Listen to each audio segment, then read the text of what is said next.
আমি আজি ৰাতিপুৱা 6:08 বজাত ৰাজহুৱা আইচিয়ে মোলৈ এটা খবৰ ফোন কৰে যে লংদৈ বাগানৰ ভিতৰত এটা বাগান মানে নাহৰফুটুকী বাঘ মৰি পৰি আছে। গতিকেলৈ মোক খবৰ দিয়ে। খবৰ দিয়াৰ লগে লগে আমি আহোঁ ইয়ালৈ। আহি পেলাই এটা মৃত নাহৰফুটুকী বাঘ মৰি থকা দেখোঁ। বাঘটো উদ্ধাৰ কৰি আমি এই টিংখাং ভেটেনেৰী ডিছপেঞ্চাৰীলৈ লৈ আনো। আমি ইয়াতে PM কৰোঁ। PM কৰি পেলাই এতিয়া বাঘটো আমি আকৌ খোৱাঙলৈ লৈ গৈ আমি কেছ পষ্ট কৰোঁ। এতিয়ালৈকে আমি জানিব পৰা নাই।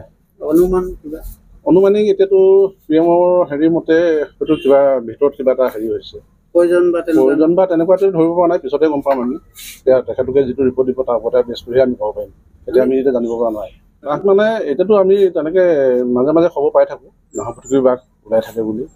এতিয়া বাগানৰবিলাক যিমান বাগান আছে বাগানৰ মাজে মাজেই মানে নাহৰফুটুকী বাঘবিলাক থাকে। গতিকে আমি পালে ইয়াত আমি ব্যৱস্থা লওঁ। আমাৰ বন বিভাগৰ ফালৰ পৰা পিঞ্জৰা আবদ্ধ কৰি আমি আমাৰ বনাঞ্চলত মেলি দিওঁ।